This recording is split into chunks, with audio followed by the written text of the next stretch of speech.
Muitas pessoas críticas e céticas estão constantemente perguntando: pode-se confiar na Bíblia em questões de ciência e de história?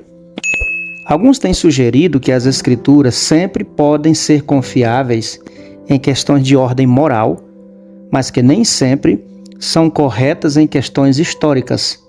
Eles confiam na Bíblia no campo espiritual, mas não na esfera da ciência. Se isso fosse verdade, entretanto, negaria a autoridade divina da Bíblia, já que o espiritual, o histórico e o científico estão frequentemente interligados. Um cuidadoso exame das Escrituras revela-nos que as verdades científicas, factuais, e as espirituais são muitas vezes inseparáveis. Por exemplo, não se pode separar a verdade espiritual da ressurreição de Cristo, do fato de que o seu corpo deixou para sempre vazio o seu túmulo e que depois ele apareceu fisicamente, como diz Mateus 28, versículo 6, e 1 Coríntios capítulo 15, do verso 13 ao verso 19. Da mesma forma, se Jesus não tivesse nascido de uma mulher biologicamente virgem, então ele não seria diferente do resto da humanidade, sobre quem recai o estigma do pecado de Adão, como fala Romanos capítulo 5, verso 12. Também a morte de Cristo por nossos pecados não pode ser separada do fato de que ele derramou literalmente o seu sangue na cruz, pois sem derramamento de sangue não há remissão de pecado, como relata Hebreus 9, verso 22. A existência e a queda de Adão tampouco podem ser um mito. Se não tivesse havido literalmente um Adão, e se não tivesse havido de fato a queda, então o ensino espiritual quanto ao pecado herdado e quanto à morte física dele decorrente estaria errado, como fala Romanos 5,12. A realidade histórica e a doutrina teológica juntas permanecem ou juntas podem cair por terra.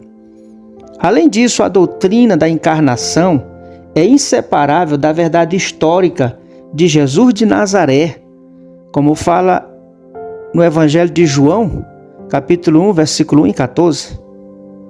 E ainda, o ensino de caráter moral de Jesus quanto ao casamento baseou-se no que ele ensinou quando disse que Deus juntou literalmente um Adão e uma Eva em matrimônio.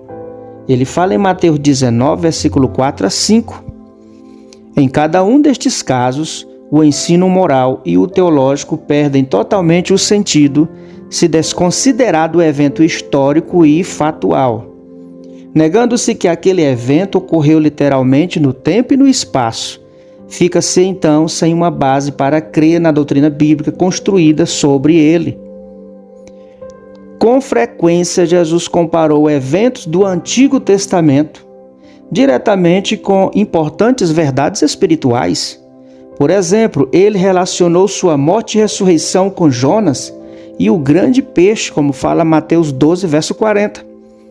Da mesma forma, sua segunda vinda foi comparada com os dias de Noé, como ele falou em Mateus 24, 37 a 39. Tanto as circunstâncias como as características de tais comparações deixam claros que Jesus estava afirmando que aqueles eventos foram fatos históricos, que realmente aconteceram. De fato, Jesus afirmou a Nicodemos: se tratando de coisas terrenas não me credes, como crereis se vos falar das celestiais? João 3, versículo 12, é onde ele diz isso. Em resumo, se a Bíblia não falasse com verdade a respeito do mundo físico, então ela não poderia ser digna de confiança ao referir-se ao mundo espiritual. Os dois mundos acham-se intimamente relacionados.